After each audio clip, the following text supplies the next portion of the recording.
Tako ingratitude eza nango. Atako bato bazala ngolo mutema mabe babwana moko ndima. Bamona kwa ndiko Kabila keneka na volonté na yemoko. Problème ya te do tikeli bino wango. Info 243, la référence de l'actualité. Mais bato ba monike siko comme connaît Kabila za sous président te. Bango balingi bakanga batine na CP. Basala pe volonté na bango. To pekisi mondu te. Soko yo mone non comme ça Kabila likaya bukaka yoka. Olingo comme ça ntaba, olia yo kaka. De forme autonome comme ça Kabila, soko za compétent na kosala ngo. Continue kosala ngo. Info 243, la référence de l'actualité. Bato bazo kamamboka ba uti na volonté à peuple te. Baza ben koni.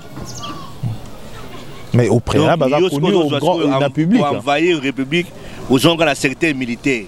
Info 243, la référence de l'actualité. Réaliser ma politicien, na lo makambo na ngai. Yo kasi ki. Ngane ko lobela ba politicien te na lo lobela makambo ya Thomas Landa Junior. Bovo ingila. Info 243, la référence de l'actualité. Tango ba konti baza émanation en peuple te.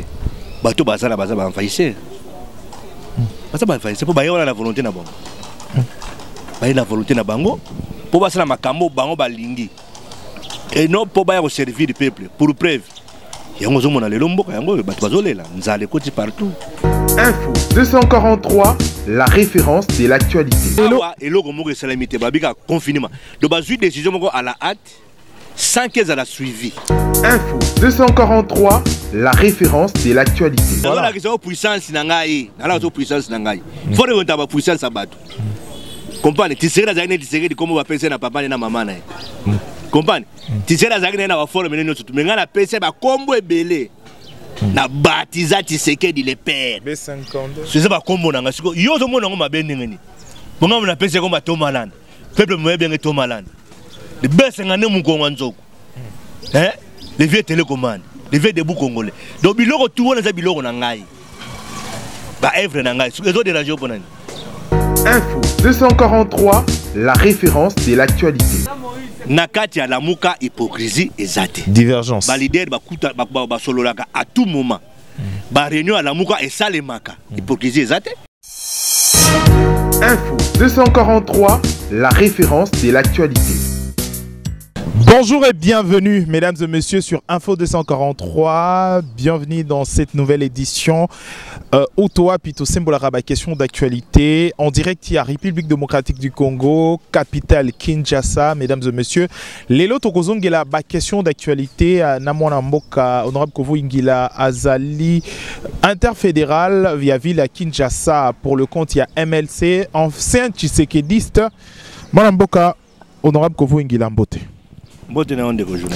Alors, Lelo Tokomeka ko sembola ba question d'actualité aperçu na yoni ni okosala d'abord Lelo excusez sur makambo au chute libre et à dollar en tant qu'observateur espace politique dollar du coup ebimi na 20 kiti na 15 Lelo déjà na tongo tomoni matimo muke comme na 17 les sous lecture ni to observation ni okosala sur situation à chute libre et à dollar na période after corona. Merci les journalistes la Mutuno Tuni. Moi je crois que pour ne pas tout qu'il y ait des détails belé à expliquer ni la secteur économie je suis Zalaka mais dans son ensemble au monde que depuis bande Zumboka les compétences et fandi na la gestion. Bako kama mboka te. Donc mboka et kamba mité.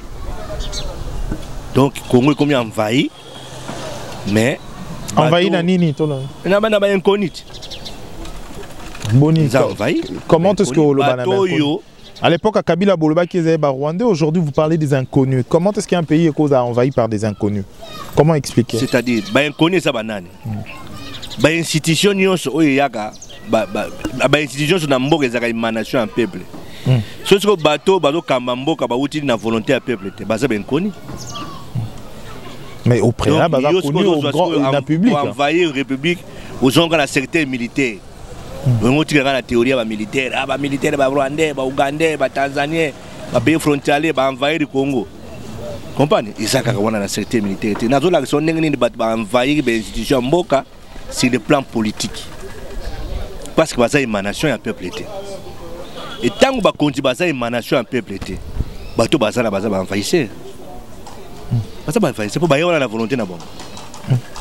Bailler la volonté na bango pour passer la makambo bango balingi et non pour ba servir le peuple pour preuve yango zo mona lelo mboka yango bato bazolela nzale koti partout dollar et mati ba comme ko gérer mon par rapport à ba rumeur même dans ba pays mususu pe crise post il y a crise après coronavirus presque tout le pays ba pays mingi baza à genoux aujourd'hui te bon ba ta ma coronavirus te mais ça fait la réalité ba tu ba ta ma coronavirus te mais la réalité ou pas ndeko na ngai pandémie ezali pandémie ezali oh tu lelo exportation et importation et kangami na mboka et kangami na volonté ya ba politicien ba ça copie coller ba décision comprendre côté on va confiner bino pe confiner siko tale ba confinement à l'étranger gestion à république na bango ninga ba confiner ki mboka na ba disposition ba zwaki na gestion bazaki na par rapport à peuple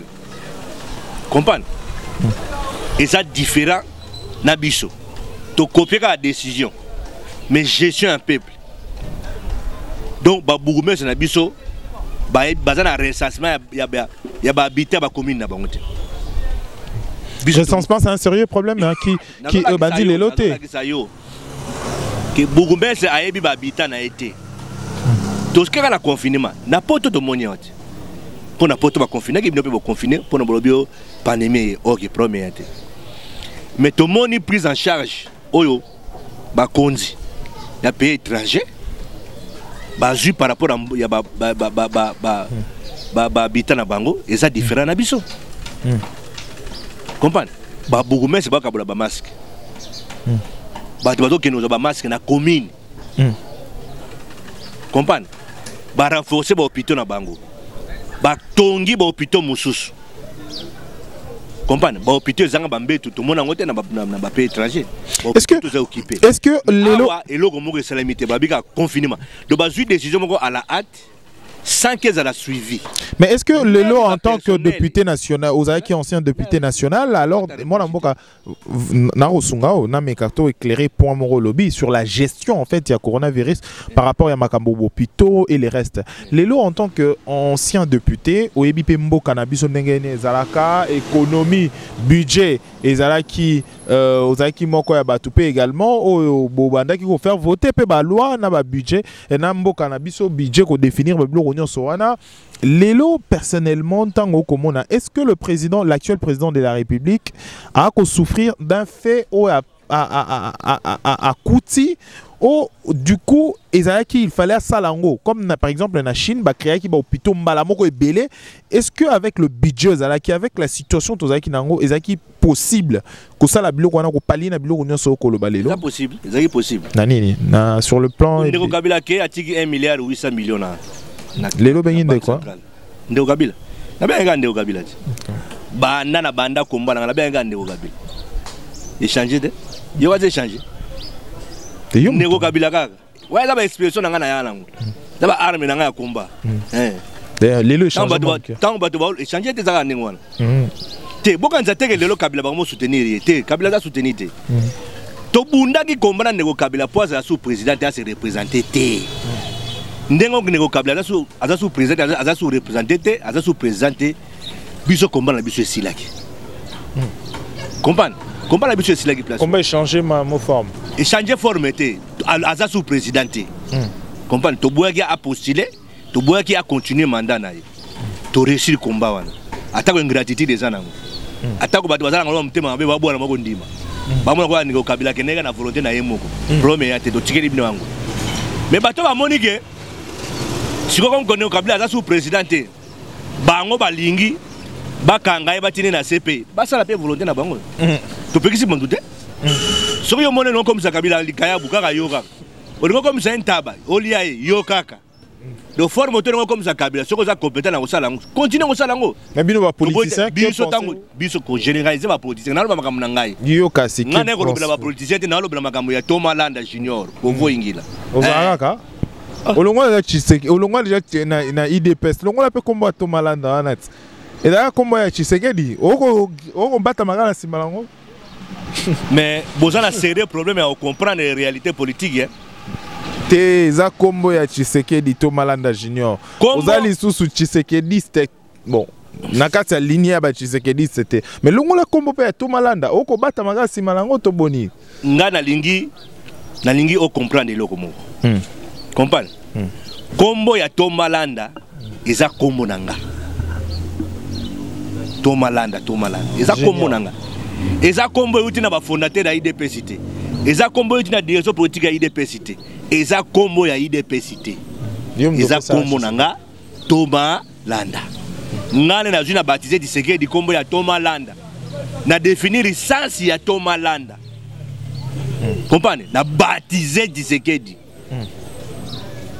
mais comment qui déjà ailleurs hein et comment déjà approprié na Tshisekedi voilà na puissance na ngai na la puissance na ngai faut remonter ba puissance abato comprenez Tshisekedi kombo ba pesa na papa na mama na comprenez Tshisekedi na ba forme neno tutu menga na pesa ba kombo ebele na baptisa Tshisekedi le père B52 c'est ça kombo nanga siko yo zo mona ngoma benengeni bonga na pesa komba Thomas Landa peuple moye bien Thomas Landa le B52 mukongo nzoko hein les vieux télécommandes les vieux debout congolais donc biloko tout on a biloko na ngai ba œuvre na ngai les autres déranger pour nani mais on se griffe aux ailes sous Tshisekedi te faut longola Tshisekedi IDPS kufa déjà oko tsa pe fourmi oh mais oko tsa pe fourmi oko ko assumer ngote na lobby hein nazo la gisa d'abord fourmi ya munene tsa pe kombo ata fourmi nalingi na fourmi o sala lo te nalingi ko banga te parce que na yebisaka bino déjà 2 ans avant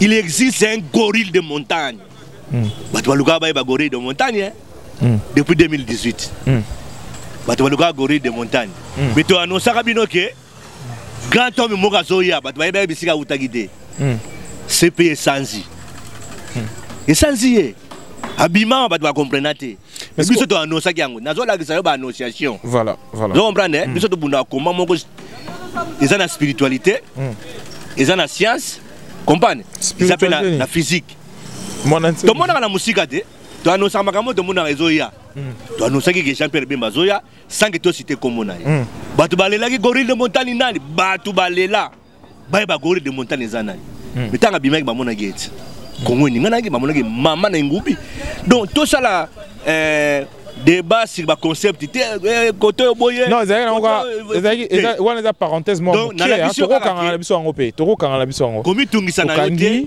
na lobi note avançons alors parlons patrie kozaka moto to solo la kozaka précédé kozaka jitiza te ngaza poser o solo na grand visionnaire o solo na grand prêtre ne ba kino baloba toi peut-être wa yo mo non il faut toi ba grand prêtre na mboko sur le plan politique ozalaka to ozali to ça ba grand prêtre na roya chebino yo chedi ba ko mbino ba journaliste ko mo linga politique na roya na foyer no na chebino zo futu ya sona lupanga na venir na bino to chali ba yanga na yo mona ko boma yo ko dae na o mani fourmi so ba na journaliste na journaliste na bisa yo bino bo mama na journaliste juste à la dernière minute to fuli bebele to fula ba Basile mais to fula bango ba négocier to fula bango ba politicien ba fula ba journaliste comme peu ba journaliste ba fula ba politicien il a partenariat direct ba politicien ba fula mi na ba parti politique na bango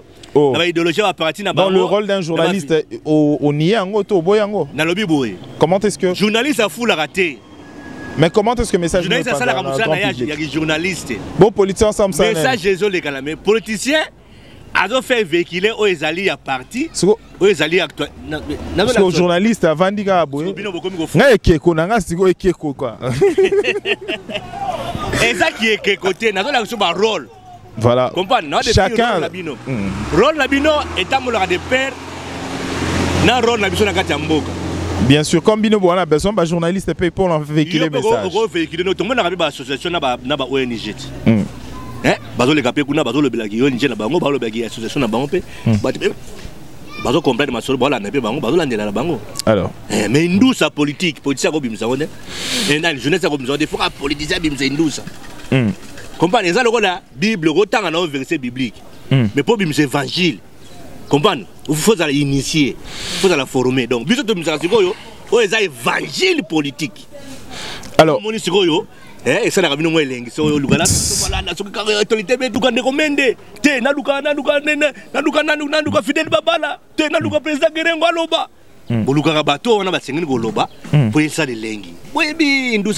Alors c'est ça la politique, c'est la beauté également du journalisme et la politique. Non, on est là, on va parenthèse moi.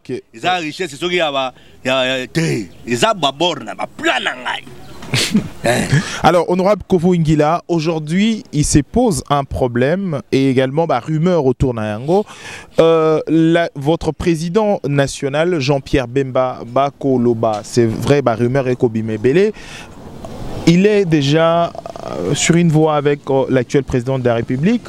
Jusqu'à aujourd'hui, Batskala vous a appelé ennemi, Batskala vous a appelé adversaire, vraiment, parce que discours vraiment un peu courtois. Il y a Jean-Pierre Bemba à l'égard, il y a l'actuel président de la République, son ancien également compagnie plutôt, allié des batailles également. Est-ce que il y a négociation où Jean-Pierre Bemba et on peut parler avec l'actuel président de la République, Félix Antoine Tshisekedi? Comprends? Bino bapandi sango, il faut aider Banamboka. Il y a koyeba ko présenter chaque acteur politique, chaque leader, chaque famille politique. Nous qui lobiawa négocier que Bemba atikala kozala. Félix atikala kozala adversaire na été. Ennemi na été. Na politique qui est ennemi ezalakate, adversaire politique. Ennemi ezalama en néo politique. Donc voilà le terme ennemi, c'est ça. Il y a un moment lelo bato bazo la confusion na mituna bango. Bazo kantsake ba acteur politique to zaka ennemi. To zaka ennemi te? Mais to zane ba adversaire politique. Voilà. Donc Nego Félix na Nego Jean-Pierre Bemba baza ba adversaire politique. Donc il y a ma ponomi, tout ça qui a négocié c'est Sigamoko à retirer signature à créer cash à qui bah comment qui va adversaire na biso ti lelo baza ba adversaire na biso cash comment le bagnon de Jean-Pierre na MLC baza ba adversaire à Félicité Félix ça va adversaire le terme ennemi c'est ça ennemi donc bino sur bolongo la mito abato non le terme ennemi donc tous ont ennemi pour bolongo la terre mais wana na ba émission na bino pour aider peuple o yazo comprendre politique ta comprendre politique. Non, c'est ça, c'est un terme clair en fait. Maintenant le ba ennemi parce que les ennemis ne peuvent pas se il y a un moment ba propos o comme le na milieu politique c'est plus grave mais pas ba congolais tout le monde normal. Est-ce que Jean-Pierre Bemba et Félix Tshisekedi sont pour parler? Bah ça peut na pour parler mon côté. Jean-Pierre Bemba ko négocier na Kabi na nego Félix en aparté jamais Jean-Pierre Azali azo dépendre na Lamuka azo dépendre na MLC bato batika ko raconter ba histoire omoni depuis kaka sorti asalaki awa ya marche awa et salemi ba comme ko lati se ba étiquette belle tanga fana na parler ba ba kiteke no azana ko etansi boye azo kutana nego Félix mais tanga sadi kaka marche peuple a confirmé leadership na derrière Jean-Pierre Bemba et troublé batou. Alors comme le peuple a linga cachité, ou le beau faire passer message que le peuple a lingi cachité. Peuple a lingi cachité. Balama kama 100 jours. Et bima, balingi cachité. Cache balingi on dit la population. C'est la réalité. Selon vous hein? Selon yo. Yo. Na selon peuple. Attribuer ngal malobandene. Voilà yo. Et ça selon volonté à peuple. Ngala bielo yo mtolo. Selon volonté à peuple. Ah ouais, yo. Na yo pe na gati. Oh, nga peuple. Non, moi je suis journaliste. Je suis ni pour ni contre. Je suis journaliste. Je suis journaliste. Voilà. Non, non, journaliste. Ah ben oui. Voilà. Non, ça on va arrêter quand même. L'émission là. Donc, voilà. Ah, vraiment ma congolais peuple a lingi cachité. Comprenez? Souci à peuple, attachement à peuple, vision à peuple, Fanny na Lamuka. Comprendre? Sous l'aura, il y a Martin Fayulu. Tu as une polémique. Comprendre? Martin Fayulu azali candidat commun et opposition. Cassian, on a le lobby. Et dérangé pourquoi? Il dérange ça à l'aise. Dans le lobby, je suis très à l'aise. Voilà. Sous l'aura, il y a Martin Fayulu. C'est lui le candidat jusqu'à ces 5 candidats. Jusqu'à ces 5 manièmes, il est en fait. N'a pas besoin de polémique, il était aux histoire. Il était candidat comme de l'opposition. Comprendre? Il est lobby à Limbi Ndeko Félix, à Bossani passé à vivre le présent. Tant qu'il y a lobby qui a vivre le présent, à Bossani ne soit calme. Quand le bâtiment sous le rail, il y a Martin Foyle passe na kati ya la muka ba leader basé belé. Comprendre? Exactement ba leader comme on a gâté ba leader à candidat président de la République. Vous savez ça? Biso de fana dans la kati la muka doit ba leader. Na ninga mukiete. Na côté députation to bet na na mona muto cette ba voir le ganga été. Oh, tu vois pas. To bet en 2011 comment on a été champion du Congo. Soutien à Tchèque. Aïza Ndeko Basile, c'est connu de tous. Le plus populaire, c'est Ndeko Basile. Bavois, nous avez combien? Basile, vous avez combien? Tes Bavois, personnellement, vous avez combien? Répondez à ma chiffre. Si populaire, à ça, élève dans la forme. Au Basile, la fan, tant que c'est A plus B, tant que ça n'est pas une polémique, to créer, malembe. Autour de Ndeko Basile, autour de Bavois. Ndeko Basile, a un candidat indépendant. Sera Zagi leader, il faut qu'il y ait un candidat indépendant. Seigneur Lobaki, meilleur regroupement politique au Congo en 2011, c'est soutien Etienne Tshisekedi. C'est un regroupement politique. Piloté par Thomas Land, le best en Congo Nzoko. Deux fois, tu es Sayo. Les gens qui ont discuté dans le Congo, Mobimbe, Thomas Land, blague était. Vote nous combien de voix? Combien de votes? Et ça, on tête va voix député, on a les bossos qui n'a pas voix. Combien de voix qui? Tout ça a plus de 120 000 voix. Au Sala, combien de voix? Dans le lobby 7, tout ça a plus de 120 000 voix. Merci. Pour moi, la majorité présidentielle, même une difficulté à tricher. Mais même dans un bureau non, un bureau fictif. Un bureau fictif, mais Kabila na équipe naie, nous na bakoka comme ça la tricherie. Et ça il le répété, bino mo le normal, allez ba kosi bino, bala bin Ndeko Basile, yo journaliste nga leader politique. Yo ça na ba fois ko le ganga. Bon mo ko ça banane. Déjà là ko zo banga siko. Bon les airs ayo ça ba fois c'est belé. Papa Molière. Distraction, les aba distraction ba ko ça bino. Oh. Ba na ba PV. Papa Molière. Ba na ba PV. Keno tout na Ndeko Basile za na ba PV, tout na ba PV bon, nga tire ba PV. Ay mi so ba PV na ça. Alors, question Oyo. Olingo lo bana parla nini que Kabila a gagné Tshisekedi na ba voix. Kabila Joseph Kabila a gagné Tshisekedi et Etienne Tshisekedi na ba élection. Il est lo bangwa. Soto bibongo lo balini Tshisekedi a gagné qui. Siko tanga na zo ça que non.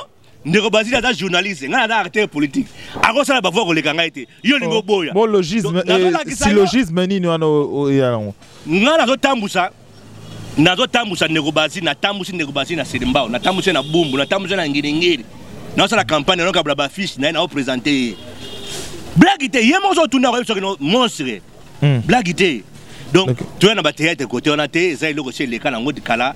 Donc, polémique, question nous avons la mingi, na tuni au question mon gars. Ya on a tuni motuna, au salaki combien de voix? On répond regarde Thomas Landa. On le dit to. Ce qu'on a là dit o.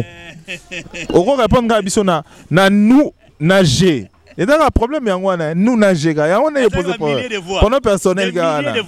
Non, milliers de voix. Nous, na lobby dans la salle milliers de voix.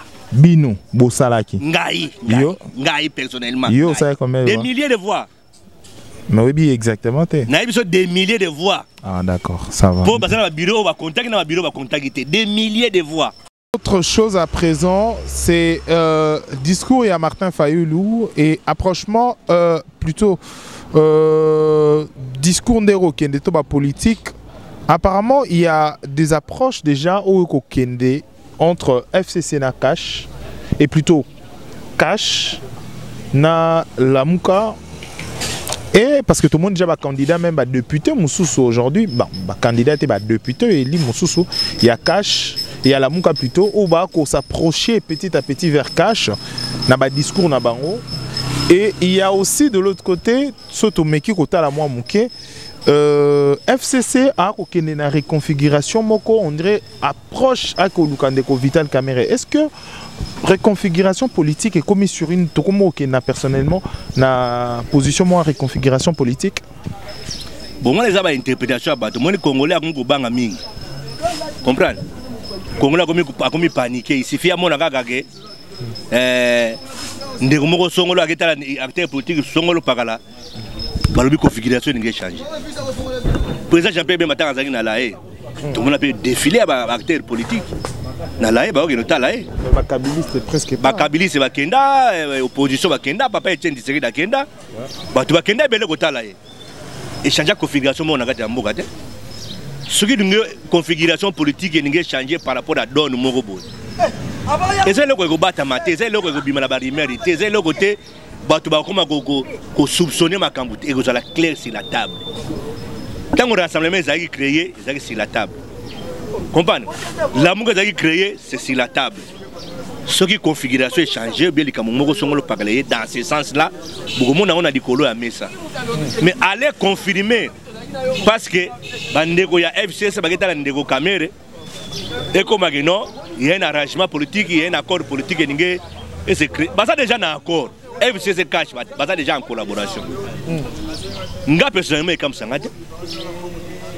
dans mon acte, il y a générosité. Bah mon qui ndeko bah ça qui partenariat na bango, azana boloko, bah qui rendre visite et se limiter na ngoana. Il faut changer donne moko wana te. Comprenez? Bah tu faut pas mettre ça na ba mon na non. Bah tu balobi bah muto abi bah famille moko. Mais azo finga muninga na ye. Azo diaboliser mon ningane. Azo bon mon ningane politiquement. Mais la c'est mon frère. So mu daza ndengwa c'est andogit. So dozi cash, IDPS, INC. Tabitu mababunda. Baké visiter so de mouton. Bozo finga directeur de cabinet en fonction. En présence il y a Ndeko Félix, boye mele banzemo bo finga e. Mais bobi boza famille mo.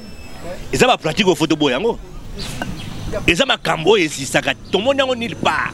Est-ce que la clameur publique tant politique les autres membres de la famille politique moko contre un collègue collaborateur na bino partenaire na bino boye mele banzembo zaki de quand clameur publique nyome na clameur public on va déformer quand clameur public c'est la couleur politique mais bino bo ça na action o eza na couleur politique bolimo bata masima clameur public eza na tête comme clameur public ngolo bani ko belela bobi mutu muta kwai likambo eleki za couleur politique mais tant bino ba selon toutes les personnes ba nolo ba bongo zaki ka bato IDPS ah ba tout zo ka caméra tala ba image ba tout ba petit zo IDPS ba zo yembe la caméra ça va pratiquer ça qui mabe wa to mona normal si vous pratiquez ça normal avec la moutouna boloko ah c'est que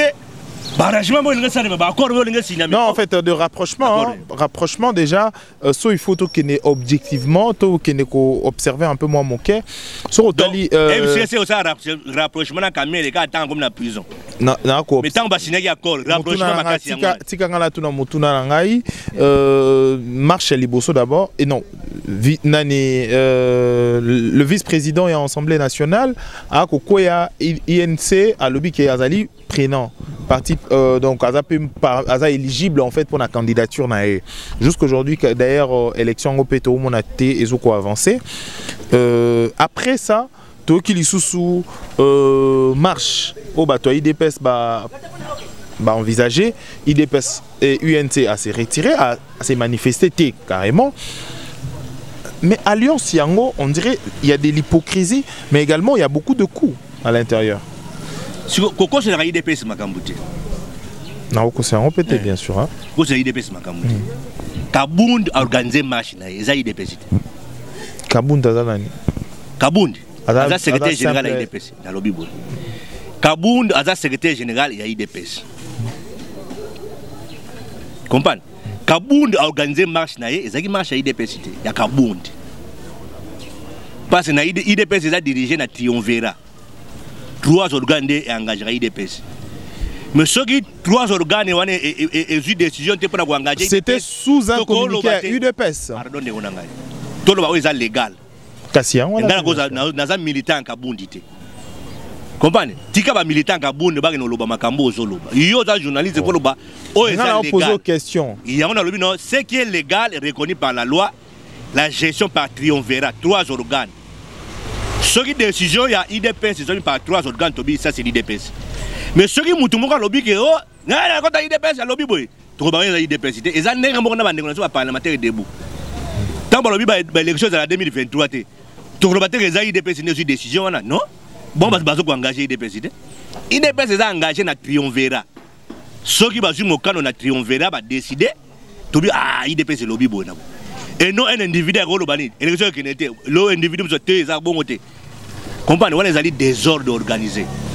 Et on a ceux qui n'ont pas marché, on les a dit Makambo Yakabund, et ça Makambo IDPCT. Il faut qu'on dise sur ça. Parti, selon vous. Selon la réalité, selon la loi. On a selon vous. Alors, toke na ilo msusu, to garda ngobonga. To ke musikate. Toke siko na fait siko likambo. Kasi yango na lobi. Te yango na lobi toke siko na fait ya question na ngai base na ngwa likambo ndenge leki. Sur la affaire il y a UNC IDPS aujourd'hui coalition ngo. Mais na biso bato ba fandi wana par hypocrisie. C'est de l'hypocrisie. IDPS en soi et lingi sous collaboration il y a INCT. Et le président le bien. Bien avant. Mais il y a le président Félix Tshisekedi. Il est engagé en fait yango. Et engagé bien avant l'élection. Voilà. Tant que le président de la République a engagé sous IDPS. C'est ça exactement. Parce que cet accord il y a une commission à la présidence. La lobby boy. Tolandi ba cadre à IDPS. Comprendre au ba lopesa ba point de vue na ba ju ba décision te ba pesi ba point de vue na ba comprendre ba to ba zo ko animer ba cité ya IDPS tout le monde ba lobiti tout ne ba fonctionner il y a jamais de réunion entre INC et IDPS concernant un sujet quelconque non à part le partage de pouvoir ne ba kutana ka pour ba partager pouvoir comprendre ba intérêt à ba deux camps politiques mais ba sangana pona intérêt national va faire avancer ma camp. Va examiner la situation et ça limite. Parce que tout le monde est en train de se caméra. Le cadre à INC, on va se retrouver dans le cadre à cash pour examiner la situation là où il y a des caméras. Tout le monde est dans le cadre à INC, va avoir un Félix pour examiner quand il y a des caméras. Non, on dirait qu'il y avait déjà dysfonctionnement qui déjà bien entre collaborateurs et interlocuteurs. Depuis prise de pouvoir, tant qu'on a commis directeur de cabinet, Makamutu collaboration tout est koufi. Parce qu'il y avait des calculs, il y avait des agendas cachés. To yebi bateau balingaki bazwa bazala ba directeur de cabinet de Félix, c'était volontaire à IDPS. Maintenant qu'on fait le président, directeur de cabinet de la montée IDPS, Dieu tout confiné kuna ba avec caméra au kende na primature. Maintenant on est refait ça monique nenga ba signé accord de salami ndengwana te ba revoir ba calcul na bango entre les deux acteurs et c'est peut-être ça que ma famille politique était. C'est là où la guerre a commencé. De combien de directeur de cabinet ndengani guerre bani na intègre. Et vous ne pouvez pas travailler pour un dossier à 100 jours, bah saboter le dossier à 100 jours. Il crée les lots. Quand même comme victime. Et comme le gars IND, les niggas des mots, il y a un programme il y a 100 jours. Or en réalité, c'est bon. S'il faut chercher des démons basés bien dans la carte, on va dire que 100 jours les lots comme n'est commis bon. Donc les na carte na négo sera là, va bloquer avancement la carte en boucle. Moi les mboka n'est que 100 jours. 100 jours. Né à Makambo. Comprendre? Donc na carte il y a cash. Où les programme commun, c'est-à-dire harmoniser le programme à IDPS, le programme à INC va harmoniser par rapport à la coalition. C'est limité quand on a un partage de pouvoir. Mais harmoniser, où est le programme où est le pour l'intérêt du peuple. Comprendre harmoniser le programme. Or, ce programme il y a deux cas harmonisé, il y a faciliter la contribution à Bango au niveau FCC pour que le programme y a gouvernement. INC a sa contribution, IDPS a sa contribution. Mais contribution dans le cadre du programme, il y a fonctionnement en Mboka. Exact. Alors, est-ce que la proposition est à Vital Kamerhe à un moment donné, aux propositions Toyokaki, que comme coalition cash et l'ongara plateforme moro électorale, mais comme plateforme moro politique, est-ce que à mon avis déjà Moussika, toi à mon avis déjà peut-être Mabekoya? Bon, exact question comme on a Mabete. Parce que nous avons un souci à faciliter compréhension et fonctionnement. Au moment politique, ils ont deux volets. Ils ont premier volet zalaka tobunda bitumba tozaki bokonzi. Comprendre? Deuxième volet zali tozi bokonzi, il faut te servir sikoyo mboka. Comprendre? Il faut te servir sikoyo mboka. Donc par rapport à wana ndebes bitumbe zali. Comprendre? Kobunda pona ozo pouvoir, tozi pouvoir ndenga nini to servir sikoyo bana mboka. So na ko servir sikoyo na souci na ye na selon ye. Comprendre? Abandonner quoi envisager à faciliter gestion. Comprendre fonctionnement la carte na bango. C'est des propositions. Biso penaka dans la muka de na plateforme électorale, to comment une plateforme politique. Ils apprennent à faciliter fonctionnement au niveau opposition. Comprendre gestion au niveau opposition et ça la souple et compréhension à la tête, to garder toujours unité na biso dans les combats. Comprendre de même manière il bien pas peut-être emboîter les pas, la côté négatif, c'est là qui va emboîter la côté n'abamo. Et ça va ici. Mais est-ce qu'aujourd'hui, parce que la Mouka jusqu'aujourd'hui, bien que ma divergence, bien que ma guégueur, bien que ma réalité n'a bien peu beau à hypocrisie peu mal ma cassine à la Mouka, il faut le dire, hypocrisie à ma cassine à la Mouka entre nous soit dit, hein, sur les photos le baron et ça serait difficile. Hypocrisie à ma cassine à la Mouka. Et n'a mieux placé dans les vidéos par exemple. N'a tout nos questions encore. Tout dans notre. Ou répondre à vos solo. Oh. J'ai la réponse à toutes les questions concernant la Mouga. Est-ce que l'hypocrisie à la Mouga? Ils arrêtent. Vous avez la Mouga pour contester l'appel leadership et à Martin Fayoulou. Oh non, ça y est, député, et puis après à un moment donné, pourquoi est-ce que, et tout à un moment donné, voire même que Batumsous Bazarapé, moi, réticent envers des actions de Martin Fayoulou. Bon, la réticence sur les actions de Fayoulou, ça c'est faux. C'est faux. Communiquer mon gars à Kosa Leka. C'est ça, communiquer à Kosa Leka. Quand on va réticent, on va action à Fayoulou. Mais dans un cœur peut-être difficile. Je suis la réponse à toutes les questions de l'amour. Bon, nos réponses, Martin Fayoulou. On reconnaît partout. Tamblano partout, quand tu partout, on côté le partout, tu comprends? Martin Fayoulou a une action, il a été dans la Mouka. Dans la Mouka, l'action est dans la Mouka. Ce que je comprends, action à Martin Fayoulou, ils ont raté. Bon, nous s'attendre à belé pas Martin Fayoulou, vous aurez en répété peut-être. Peut-être bon, nous s'attendre à belé Martin Fayoulou en tant que visionnaire. Bon, excusez, avec candidat commun en fait à l'époque. Bon, nous s'attendre à belé, vous avez peut-être déçu peut-être. Bon, dire que tu s'attendre à belé, ça c'est faux. Tu s'attendre à belé. Pour tout choix qui Martin Fayoulou a gagné l'élection. Pour soutenir à qui nous gagner candidat commun de l'opposition. Tous les partis politiques de l'opposition étaient beaucoup pour qu'ils nous gagné l'élection. Tu gagnes l'élection. Vous l'avez dit, il est obligé de gagner tout ça qui est en malgré que la différence na complicité à la communauté internationale racheter biso victoire, mais tu connais dans l'organisation de Tchaki wana tu connais toujours victoire. Mais na kati ya Lamuka action Martin Fayoulou ezate. Action za la Lamuka ba coordonnateur à Lamuka ba action ko mener za na kombo ya Lamuka. Siko bino besoin na polémique, mandingo ba jeunesse bino bolinga polémique mingi, obi action za ya Lamuka. Action eza Martin Fayoulou, action eza Muzitu, action eza président Bemba, action eza Mutu te. Eza Lamuka, soki action ezali ba ko fanda ba réfléchir ango, ba lever option coordonnateur annoncé. Mais le bas d'un solo pe va congolais, il y a des actions que Martin Fayoulou menait à titre personnel. Oh, Moni P Jean-Pierre Bemba était, MLSA était, F Bazaï était, Batumsoussou était, Tomoni Moïse Katumbi était. Juste après en fait qu'on gagnait des actions à Tchango, des actions à Nini, comme on a Mombel était, c'est quel quartier encore ici, Kaluka. Mais tout le bas solo bas population peut baébi quand même na Makamboa na pété.